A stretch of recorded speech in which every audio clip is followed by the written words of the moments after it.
third panel discussion of the day. Topic being Unlocking Growth, Strategies for Scaling Your Food Brand. In this session, we will explore key strategies and best practices for unlocking growth and taking your food brand to the next level. Whether you're a startup looking to expand or an established brand aiming for accelerated growth, this session will provide actionable insights and practical advice to help you navigate the challenges as well as opportunities of scaling in the food industry. And ladies and gentlemen, with immense pleasure, I would like to introduce and welcome on stage our moderator of this session, one and only Ashwin Bhadri, founder and CEO, Equinox Labs. I think really loud. Come on, we can do better than this. Come on. A visionary leader brings a wealth of expertise and knowledge to this session. As a national advisor to FSSAI and an international speaker on food safety, Ashwin's insights into the intricacies of the food industry are unparalleled. Ladies and gentlemen, once again, very, very warm welcome. Thank you, Ashwin, for being here with us today. Joining Ashwin, we have our esteemed panelist, Arjun Vaidya, co-founder, V3 Ventures. Ladies and gentlemen, dynamic personality as it needs a thunderous applause. Arjun is a seasoned entrepreneur, investor, and passionate advocate for Ayurveda. He's also a mentor to brands in India's startups ecosystem. He is recognized on Forbes 30 Under 30 Asia and Business World 40 Under 40 list. A warm welcome to Arjun. Please, once again, a huge round of applause. Next, I would like to invite on stage Bhuman, Dani, founder and CEO, WickedGud. Ladies and gentlemen, a huge round of applause.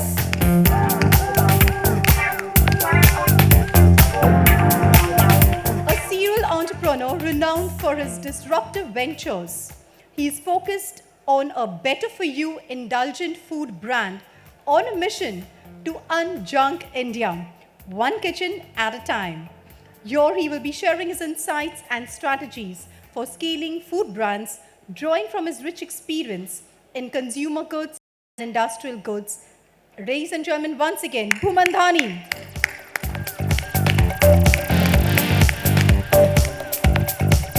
Next, I would like to invite on stage Anju Srivastava, founder and CEO, Wingreens Farms and Raw Pressery. Ladies and gentlemen, a huge round of applause for Anju.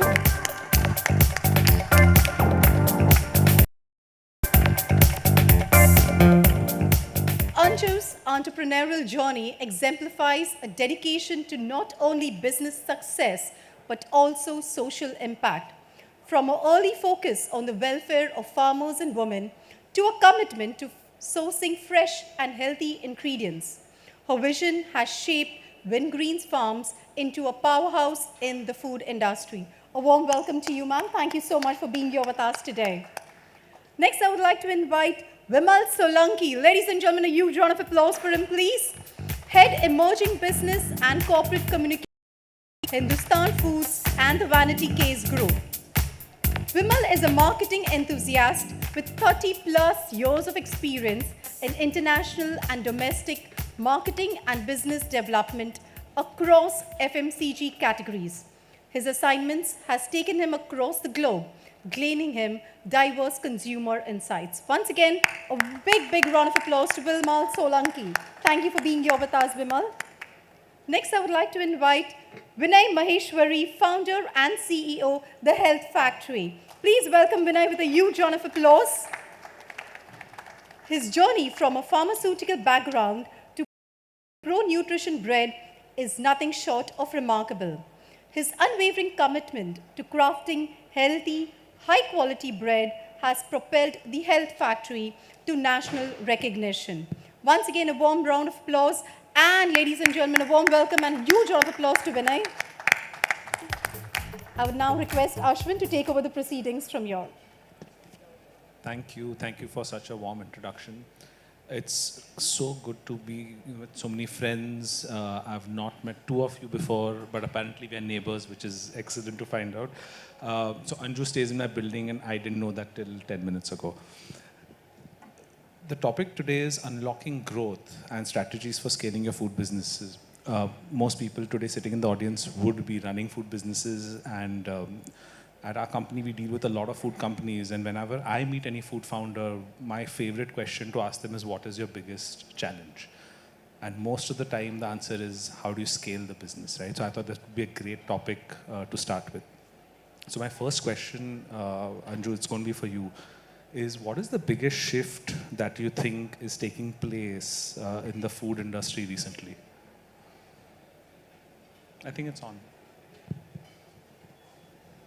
Yeah, hi.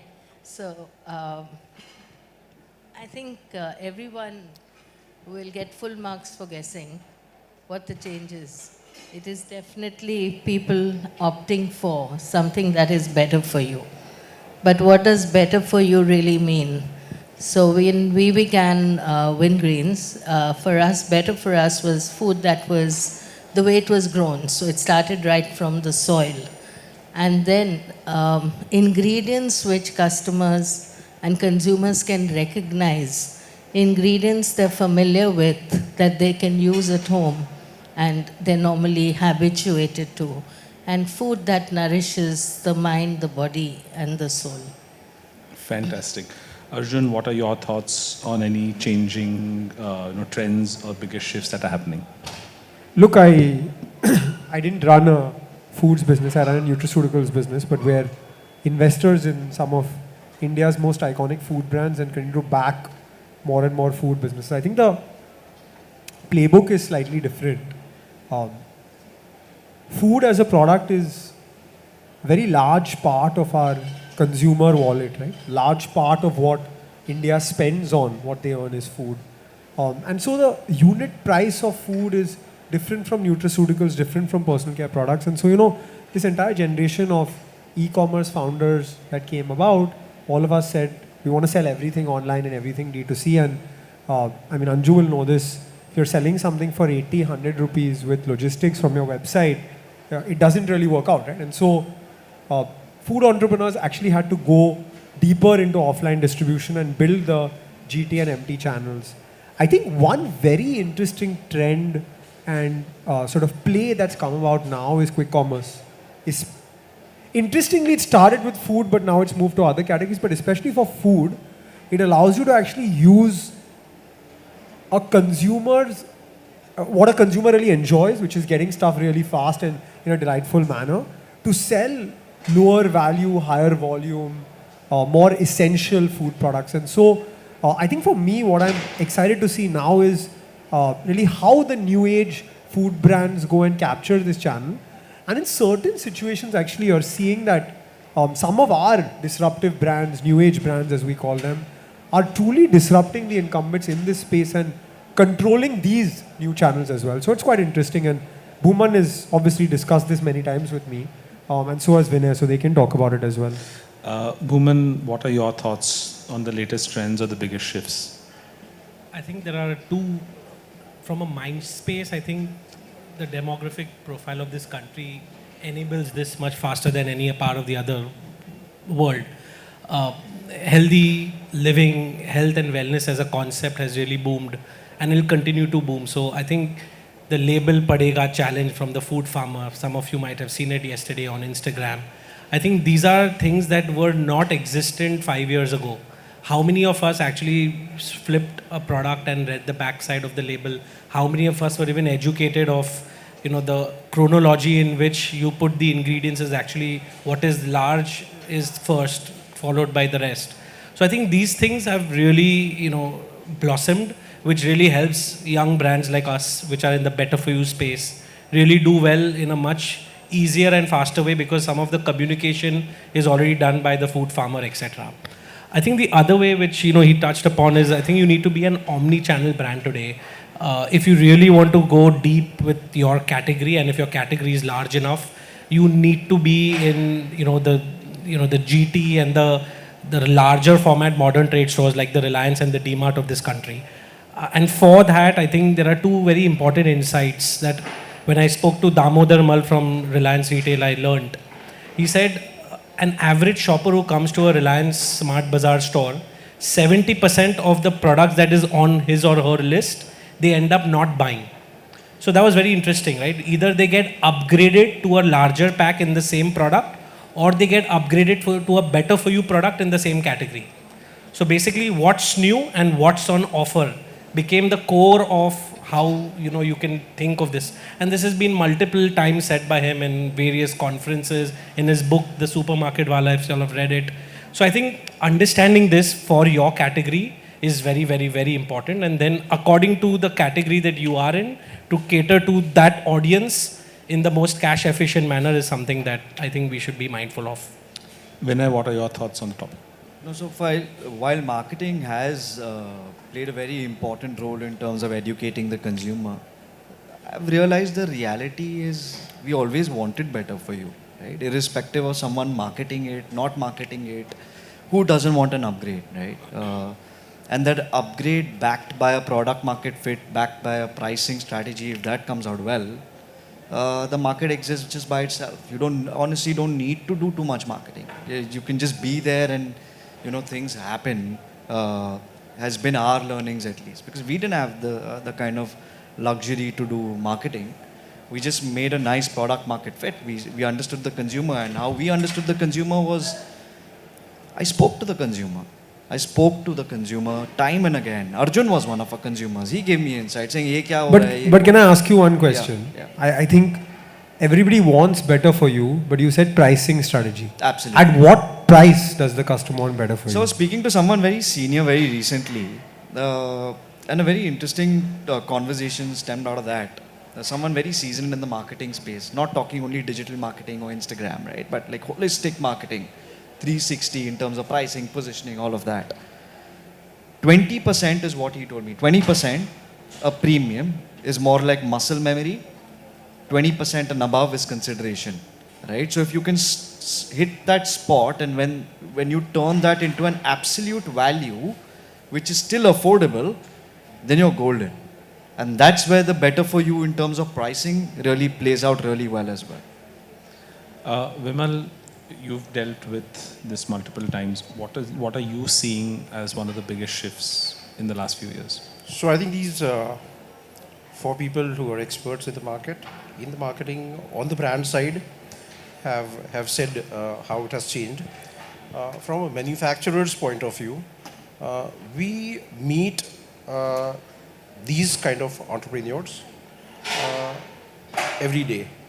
And the change that we see is with the conversation with them. What was a few years back and what is now, I think comes from a lot of awareness, education for sure.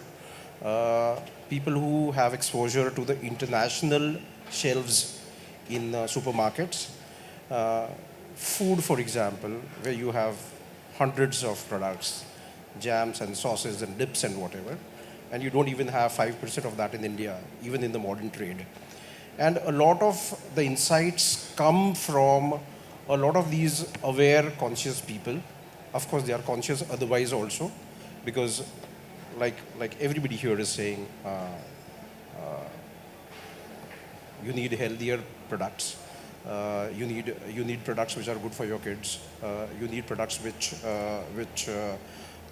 people look behind, look at the back of the pack, which wasn't the case earlier. There have been certain stories in the market about products which are made in India versus the same products made outside of India. And people are actually waking up to those stories and are asking questions, hey, why are we being taken for granted? And all of this, as a contract manufacturer, we hear these stories. And we can see this change happening rapidly when we start manufacturing, when we talk to the R&D, like this lady here, she is both the marketing head and the R&D head of her company. So when we talk to people like her, we exactly know what she is looking for. We know she is conscious not just about her brand, but she's conscious about what her customer is going to eat. And all of that change we see as a manufacturer. So one trend I think which is almost common across is that the focus on health, right? What I've seen is the number of people who have started turning the pack, and not just because of Food Farmer from yesterday. I mean, I think that campaign is absolutely brilliant, and it's definitely going to work magic in tier 2, tier 3, cities where people were not used to looking at back of the pack. But over the last 4-5 years, I've seen, because if I go to Nature's Basket, go to Food Hall, anyone who's buying anything, the standard thing is they do this, and then they put it inside, right? So I think that is absolutely amazing. People are willing to pay a premium. The health food market is rising rapidly. Today morning, I read an article which said that by year 2026, the health food market in India will be $33 billion, which is more than the footwear market in India. This is just the health food market, not the health market, right? The health food market, which is absolutely stunning. Coming down to reach and scale, if there are two Indias, there's India and then there is Bharat, right? Arjun, I'll start with you on this. How does a brand cater to Bharat? How do you go to tier 2, tier 3 cities? What strategies can you use to penetrate those markets? Yeah, look, I think it's an interesting question. I have a question maybe for the audience here. How many of you guys here have heard of Lahori Jeera Soda? Okay. You talked about like Nature's Basket, Food Hall, us going there, turning the pack, etc., all of that. When this investment opportunity came to our fund, it's a company which has lots of scale in the north part of India. Honestly, 0 people in our team had ever heard of the brand. And so I think as operators, manufacturers, entrepreneurs, ecosystem people, we are privileged to live in these urban centers and consume in the way that we consume. Having said this, if you really want to build a brand of mass scale that does food that goes past the top 10, 20, 30 cities of India, the only way to understand that customer is to actually open your eyes and go there. Because I think a lot of times in our urban settings, AC rooms, like I heard a very senior FMCG person tell me that that product is a South Bombay, South Delhi, Bangalore product. It will never scale past there, right? And I think that insight is very important. Like, we are privileged to have all of this knowledge, read all of these fancy reports, long PDFs that come on our WhatsApps that peer into the future. But the answer is with the customer who is outside of your comfort zone, who's in a GT store that you don't visit, who's in a city that you can't get to by plane, you have to get to by train. And only once you go and visit those customers, engage with those customers. My biggest learning running my business was 70% of my customers don't speak English. My advertising strategy was completely wrong. Advertising in English, right? So I think the way to go and engage is to actually go and spend time in the market. And everyone says go and walk the market and go to the stores, but I can't reiterate that enough. Anju, what are your thoughts on tier 2, tier 3 city? How do you reach those? So it depends a lot on the product. So if the product is like a Lahori Jeera, which is priced accordingly and actually satisfies the thirst of millions of people, then the strategy is definitely general trade. And you have to find a way of penetrating that. And what sells initially is the price, and then the taste holds up and the product becomes a rage. And then you go into advertising it, marketing to take it further and further. However, if your product is a health food product and it is at a premium to another product, to a similar product, then your strategy has to be a little different. So it's what the price of your product is. If your product is something that can sell in a Reliance, so let's say that your product is a product of mass appeal or a premium mass appeal, but is priced at 10-20% premium, you will have to invest in going ideally modern trade. Don't go GT first, because you will have to advertise and spend a lot of monies in advertising to make your product popular in GT, since the price is not going to be its selling point. So you will have to sell your product, or may have to sell your product at a discount or at a, some inviting kind of promotion in modern trade, where you can actually go to 200 odd cities with a modern trade retailer and that becomes like a lighthouse. You will get an idea where your product is working and where it is not working, where the taste is accepted or the concept is accepted. So you do a kind of test, and only after that you can go to GT where you have the data and your product is accepted. The third thing is if your product is also a little more premium, and then you don't want it maybe in all the modern trade stores across, then you go with e-com and get your data from e-com and try and understand where your product is selling, which are the cities, what are the kind of cities, because today e-commerce is also penetrating several different cities and different categories of cities also. And then start GT again accordingly. So it really depends on what the price of product you're selling and who your audience is. You have to cut the cake accordingly. Fantastic.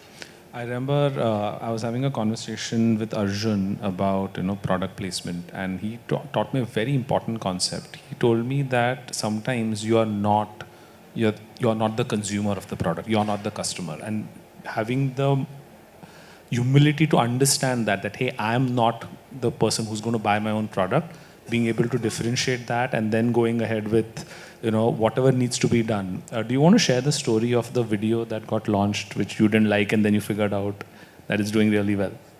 Yeah, so before that, maybe on the food sort of topic, right? I'm gluten-free and sugar-free. I've been eating like this for the last 5.5 or 6 years. But gluten-free as a theme is not actually very prevalent in India. There are a lot of people that are now thinking about this, moving to it, but completely gluten-free and sugar-free is not a theme. So I consume a lot of gluten-free and sugar-free snacks, but the market size for those today may not be as large as it would be. And so I was telling Ashwin a story. This was 2019, the good old days when TikTok was still alive and allowed in our country, and we used to advertise heavily on TikTok. And there was one video that my team had made which was really bad. Like, it was for our muscle gain product, and it was really jarring music and really, really tacky imagery that was going on the product. And so I walked past the performance marketing, I saw that ad, and I told them, hey guys, like, I'm okay with whatever you do, but my family name is on this ad. Dr. Vaidya's was on the ad. So as the CEO of the company, I'm saying don't run this ad. So my performance marketing manager looks at me and says, hey sir, absolutely agree, it's your choice. The ad is running at 8x ROI. Do you want me to shut it down now? So clearly I was not the customer. I found it tacky. I didn't like the music. But my customer resonated. The numbers told me that. So who am I to decide that ad can't run? So when you are on the journey of creating a product, getting it out of the market, one very important juncture that you'll always find yourself at is, do you make the product yourself or do you get it manufactured from somebody else? Vinay, I'll start with you. When you decide that you want to go with a co-packer or you want to go with contract manufacturing, what are 2 things that you would look for when you're selecting a contract manufacturer? So I'll walk you through into the journey of the Health Factory. When we started out in Bombay, this is around 2017, 2018, we decided that we're going to put our own plant. And we got a 1100 square foot spot, built that, maximized that, over-maximized that. And then you were like scratching our head saying, what the hell is going on? We then realized that for us to actually scale, we were taking on too many battles. One is marketing and sales, one is operations, one is logistics, and the other one was manufacturing. So we said, how do we get rid of at least 1 or 2 more verticals so that, because honestly, these 4 businesses are independent. I mean, these 4 verticals are independent businesses in themselves, right?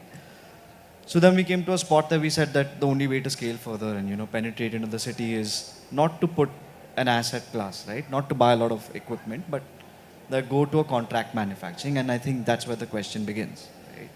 When we made this choice, by now we learned so much about manufacturing that we exactly knew what to speak, how to negotiate, what is cleaning, right? To you is very different, and you know what I'm talking about. Cleaning is very different from what is perceived cleaning, right?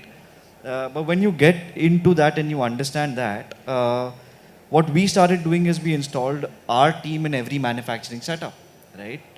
Having trained them ourselves, and from that same facility that we were running, we broke that down into 5 pieces, and we deployed team in various parts of the country. The 2 things that we were looking out for at all points, right, was hygiene. That's one of the biggest, right? The biggest factors is hygiene, because what you see and what it is are very different. And the second thing is operations and SOPs, right? You have to respect the fact that he can only take your batch at that time. You got to accommodate there, but you got to maximize there. So flow of information is critical, and that's what helped us. And then, of course, you're working with very large manufacturers who've got like absurd amount of capacities.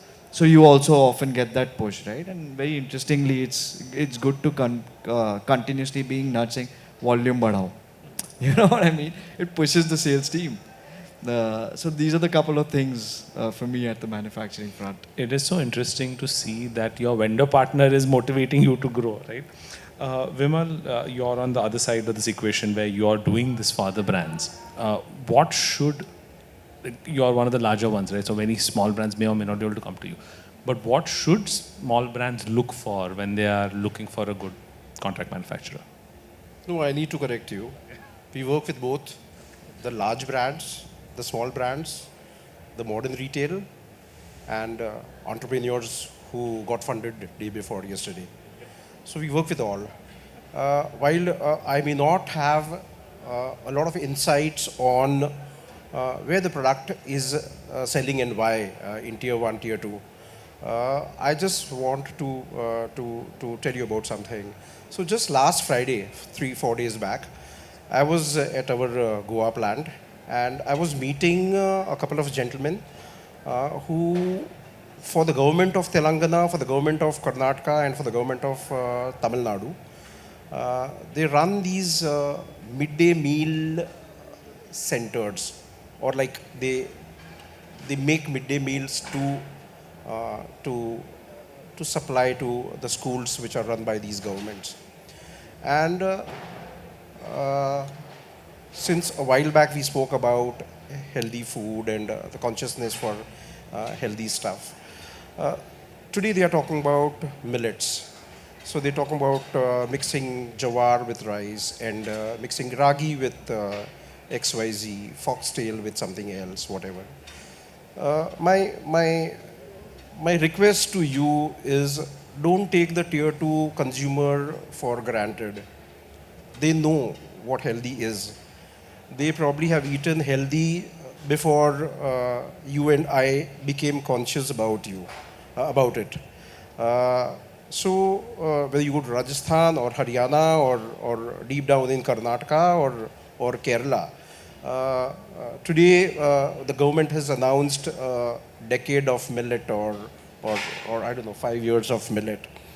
But millet has been staple for most tier 2, tier 3 cities for hundreds of years. And they know what it is. The only thing is, because you and I have started eating millet, the price of millet has gone sky high. That's the only thing. But otherwise, believe me, it's only when somebody like in our Indian context, Divekar comes and tells ghee khao, and then we suddenly get conscious ki desi ghee is good for us. But our grandmoms and grandfathers have been eating a lot of ghee for years. So yeah, what I'm trying to tell you here is that tier 2 is not to be specifically targeted at. What is good for tier 1 is good for tier 2. It could be otherwise at times, but not the other way. Price conscious, both are tier 2 and tier 1. But believe me, the junk food that tier 1 eats is not consumed by as much as tier 2. If at all, the tier 1 has taught tier 2 how to eat junk. So as you grow your brand, you always need money. And so the question that all founders again, the next juncture that you'll come to is, hey, do I put my own money in? Do I raise money? When is the right time to do that? Bhuman, I'm going to start with you on this. And then you should ask Vinay this question as well. I will for the antithesis. Bhuman, what is, according to you, to raise money? And two, what is the one thing that you would look for in an investor? It's completely dependent on your business and on your mindset. As a founder, ideally you should try to bootstrap initially, try to get some amount of product market fit before you're confident of what you're selling and whom you're selling to, before you go out and raise money, because then it becomes an easier process. Because if initially you yourself are having two thoughts on A, what would sell, B, what would happen, it'll be just waste of time, money, energy for all parties. In terms of what kind of investor, I mean, again, depends entirely on your business. We've seen so many examples where strategics have come in early in the game. We've seen so many examples. Now you have the Thrasio model. You also have Wingreens. So you have various, you had them. Right. So yeah, I mean, you have a lot of opportunities. I think even retail investors today have really, bumped up. There are so many opportunities available even for a retail investor because of so many angel platforms that come as a CAT AIF fund, etc. So I think there is enough capital out there to seek. It's just about you understanding your business, you understanding where in the game you are, and then approaching the right investor. Investors also very, very, and it could, also be other way around. Sometimes when investors are looking for the right kind of company, even entrepreneurs should be looking for the right kind of investors. It's always best to have an investor who's ideally done something similar in the past, or who are entrepreneur investors like Arjun, or someone who's in the same category. If you're in the consumer foods category like myself, someone like a Fireside, someone like a DSG, if they have a lot of experience in building brands, the expectations out of you and your expectations out of them will more or less be aligned. Rather than a tech investor making a first time investment bet. That's not a bad option either. At the end of the day, color of the money is the same. But it's always better to have like-minded individuals, come in this journey with you, because it's a crazy journey. It's a roller coaster. There will never be a point where you'll be like, okay, now I'm done. It's always going to teach you new things. New things will develop and open up, and therefore choosing the right partner in terms of investor is also very important. Anju, I would love your thoughts on this. What is the right time for a founder to raise funds and what they should look for in an investor? Yeah, so I agree with what Bhuman said. That initially, if you can bootstrap yourself, I always say that I was more profitable when I hadn't raised funds. So the other piece is even the investment market is changing massively. And the kind of investors you'll get when you are from 0 to, say, 20 crore company, then from a 20 to, say, a 60 crore company, then from a 60 to 100, and then from 100 to 250 and 500. Very different kind of investors, very different mindsets. Very important to choose your investors extremely carefully. Because what are their exit plans? What do you plan as an exit? Someone can come in very early and want their money out sooner. You can get stuck in many, many, many places along the way. So make sure that whatever you go for, you understand what are the exit plans of your investors, how much of a hurry they are in. Businesses go through ups and downs, a lot of turmoils. Now, if you see the last few years, you had COVID, a lot of businesses that went down due to no fault of their own. And at that time, if you had impatient investors jumping down the necks of, companies, then you really had it. So choose your investors very carefully. Make sure that they are willing to wait. They can understand the complexities of the markets, complexities of the time. Otherwise, if you have a good product, there are many ways in which you can make it go, especially with the way the investment thinking has changed today. There are times you may be better off taking debt which puts pressure on you to remain P&L positive, to remain cash positive, so that you're not at the mercy of someone telling you what to do with your company when you think you want to go another way. So extremely careful on the kind of investor you choose, when to take funding, only when you absolutely need it. Thank you so much, Anju. I'm going to come to Arjun. Actually, I was going to ask Arjun next, but I'm going to definitely look at Vinay. Yeah. Vinay, what are your thoughts on, should a founder raise funds at all? So, while our fight is very different, but the guy is killer, right?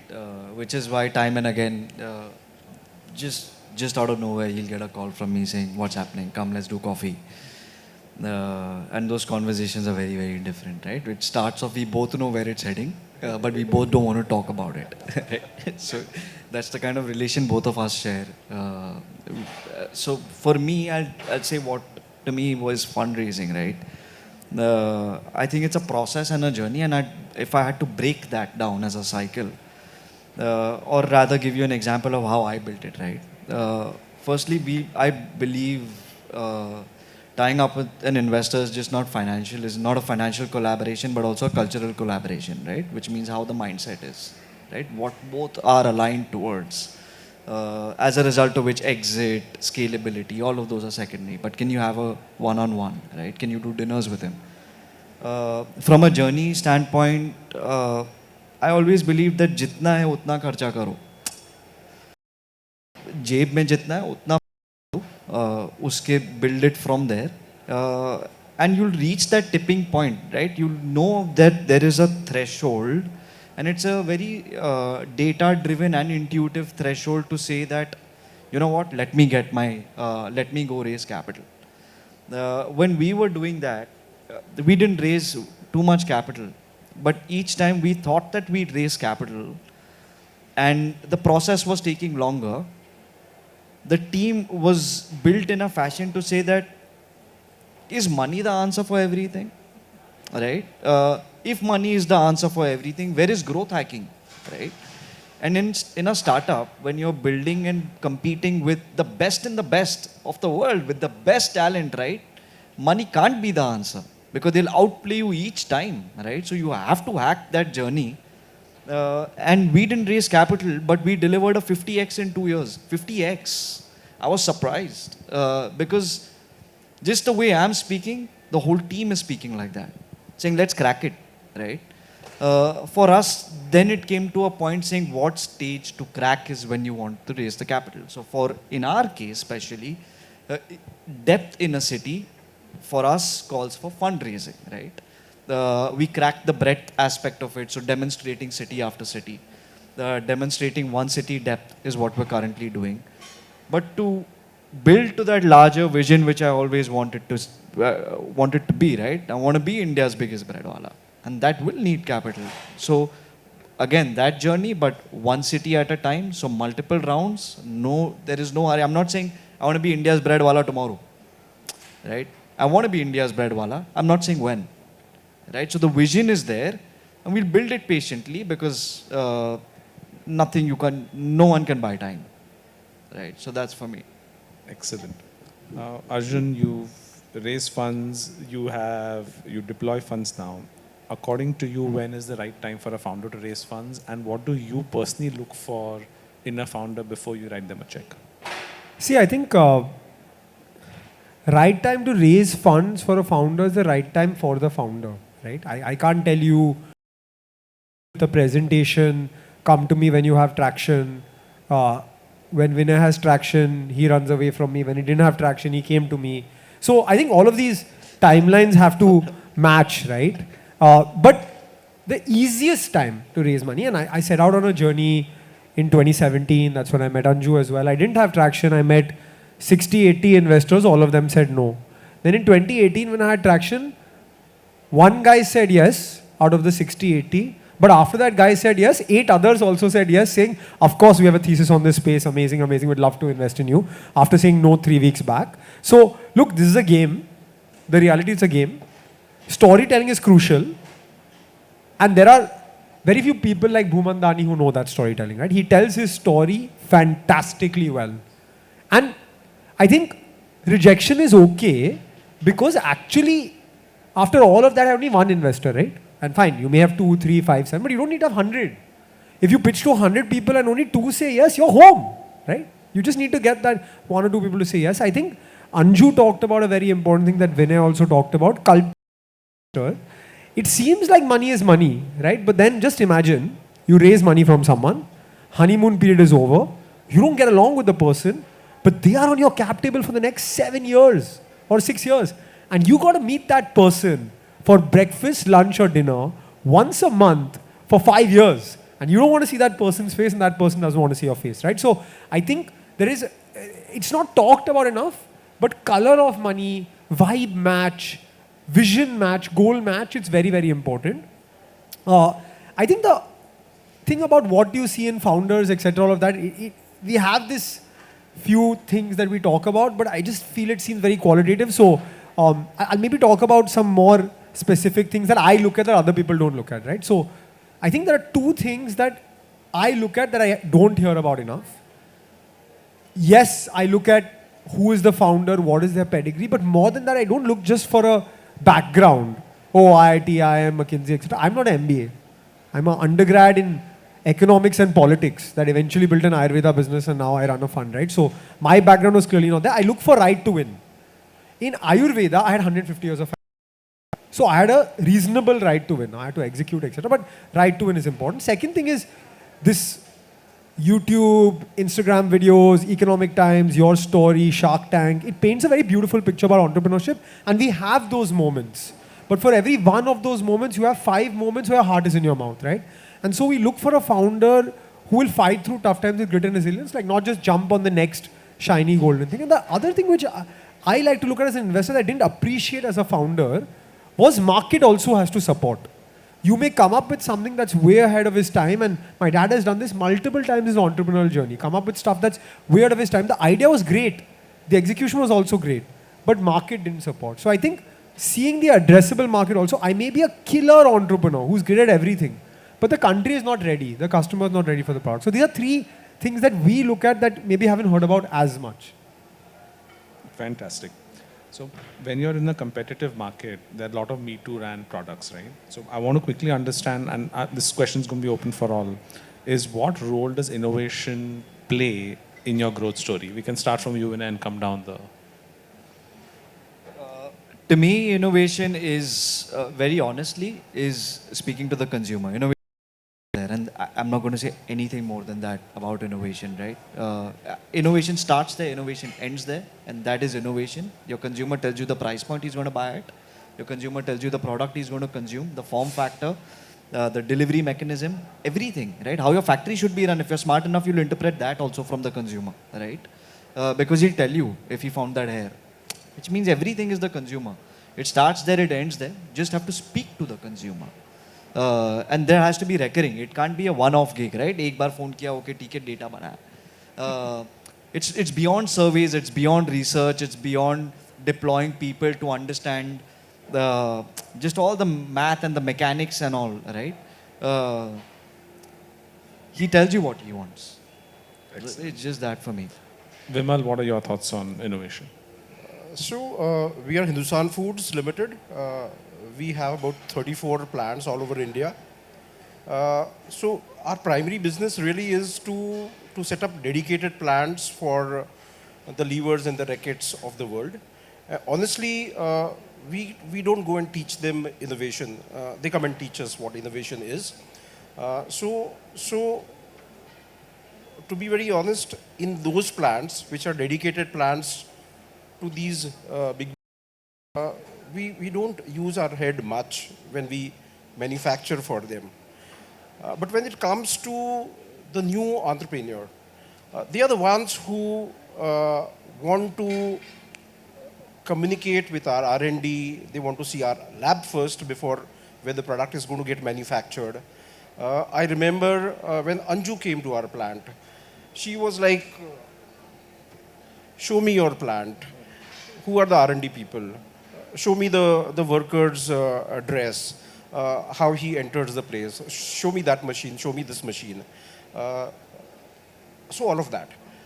What I'm trying to say is innovation with the new age entrepreneur, although he may have got his 100 crores in 5 months of trying with various investors, but he's very, very conscious on the niche that he's going to launch in the marketplace, whether it is food or non-food. The kind of product categories, the kind of subcategories, the kind of ingredients, the kind of claims that the new age entrepreneur is looking at on the products that we manufacture tells all. There's so much of innovation. We had a very namesake R&D because we were not catering to this kind of client. But now we are consciously catering to this kind of client also. We don't want just the levers and the rackets because they don't allow us to use our brains. We want people who would use their brains along with our brains, who would discuss with us, who would brainstorm with us. Therefore, our R&D is also going several levels up because of people like you sitting here. And yes, if you don't innovate, then I mean we know because फिर orders नहीं आते हैं 2 orders के बाद में. So we know that this guy is doing well with the kind of product that he has launched, and yeah, so on and so forth. Anju, your thoughts? It's interesting that Vimal and I should be together on this panel on the question of innovation. Yeah, we've dealt a lot with each other. So let me just explain it from the Wingreens context or from the raw pressery context. What is innovation that we find in today's world? So typically when most companies would make a yogurt dip or something out of yogurt, like we have to drain the water from the yogurt. But then there are other companies who made yogurt dips, who used yogurt powder and then rehydrated that with water. Now there's a completely different DNA at work. Similarly, there are companies around the world who make hummus with chickpea powder, whereas we do it the traditional way, which is soak the chickpeas, boil the chickpeas, and make hummus just like you would make at home. Now we have to make sure that these things are made in spaces that are completely uncontaminated, that are extremely hygienic because they are so vulnerable to any kind of spoilage and even the temperatures, etc., etc. So we are enough to drive any contract manufacturer insane. I mean, you know, our R&D is not technically fancy, and it is not anything to do with, you know, something very elaborate, but it's just the very, very basics. Because how do you make home food last? And how do you make sure that the customer doesn't get sick when he eats it? So that's where we're extremely particular about the way it's made, and that's an innovation. Because for the last 40, 50 years, the world has not thought of the straight way of making products. So even raw pressery, it's a fruit that is juiced, pasteurized and bottled. It is not concentrate that we use, that we reconstitute. We use pure single strength fruit juice. Now the innovation is in how do you make it last. So therefore our place that we work has to be very, very carefully thought of. Excellent. Bhuman, what are your thoughts on innovation?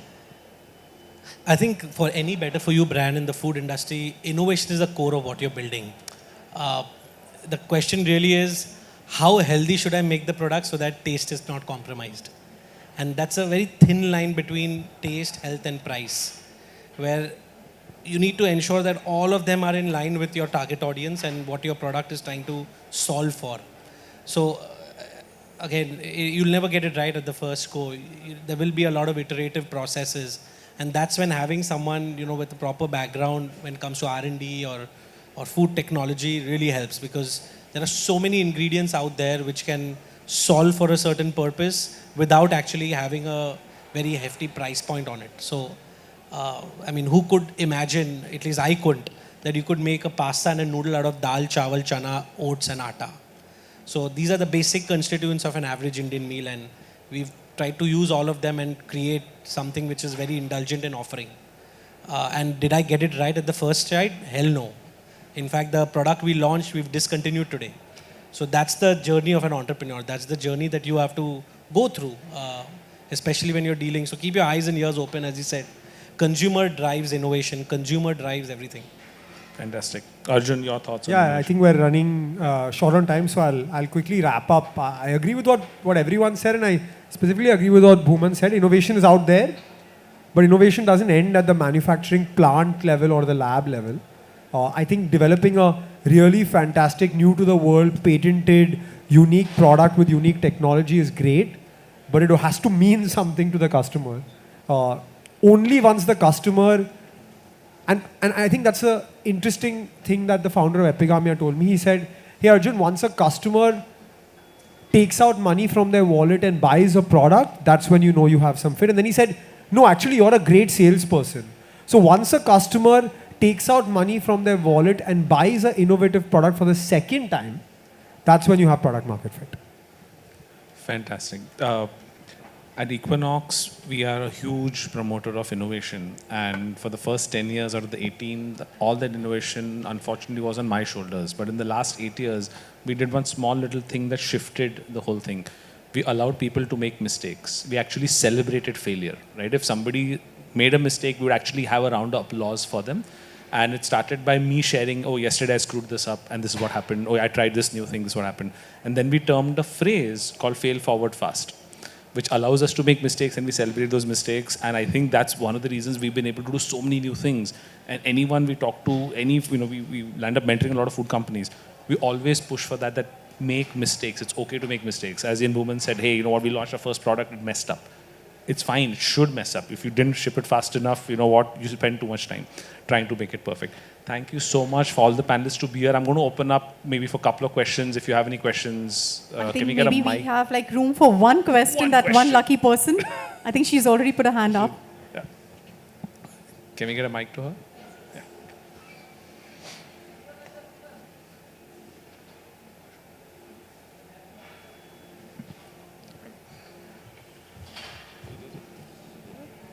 Hi.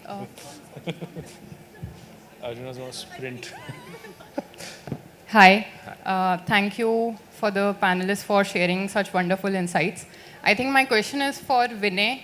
So, Vinay, my question is that when you are looking at the healthier alternatives to products, and you are also talked about not doing extensive marketing for those products. So, when you are launching, what is a timeline that you should have in mind? What time should you give to that product to understand whether there is a product market fit, or whether you should move on to newer iterations? For me, it was the protein bread that started, and Arjun and I debated about it. He loved the concept. He still doesn't like the logo too much, but that was a product market fit. There was, which I thought was a product market fit. Took me 6 months to get there. However, realized that it's still futuristic. We heard a lot of them say that futuristic products, right? Top of the line ingredients, globally sourced, one of its kind, way ahead of its time, still in India, right? But over the last 5 years, I think it's peaking of it ever did. For us, the zero maida bread, right? In that journey, we got that learning. But if you're starting from scratch, I would say, I'd agree to what somewhere Bhuman said, right? But I'd interpret it differently, and I'd say execution first, right? Just get into execution, do a small subset, get the product roll out, take that feedback, implement, keep implementing. You'll reach a stage where he's now innovated, his earlier product doesn't exist, right? But had he not started, this use case wouldn't have been there, right? So the earlier the better. Of course, make your metrics in terms of what are the basic no-nos which you have to stay away from. What are the 3 things that you would like the product to deliver? In terms of the entire marketing gamut, not Instagram, Facebook, but pricing, positioning, etc. Roll that out. learn from the market, keep innovating. Eventually, you'll have a superhero. So that's my take on it. Thank you. I'm sure we have more questions, but we are running behind schedule. The panelists will be there around, so you can definitely take it up with them one-on-one. So I think a huge round of applause to our panelists, our esteemed panelists. Thank you so much for that extremely informative session, for sharing in your expertise with us. We have a small token of appreciation for each of you, requesting our moderator Ashwin to please do the honors. Firstly, to Mr. Vinay Maheshwari. And ladies and gentlemen, you know what to do. You're going to keep the claps flowing. Come on, give it up for them, please.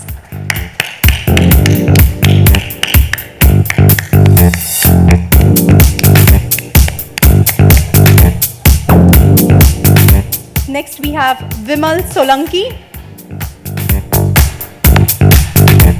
Right, that's right, not clapping. Come on.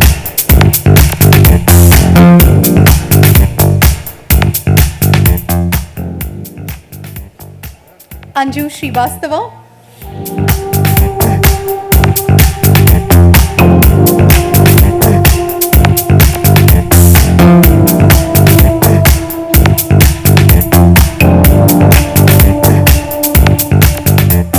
Bhuman Dani.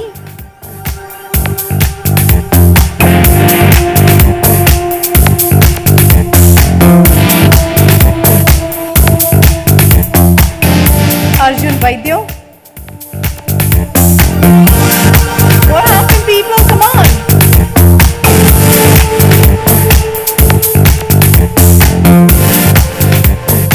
I'm requesting Anju, if you could please present it to Ashwin, if you could please come ahead and do the honors. You can present.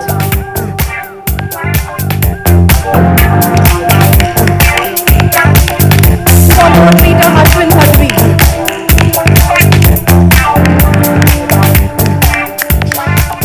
If you can all come ahead, we can grab this moment.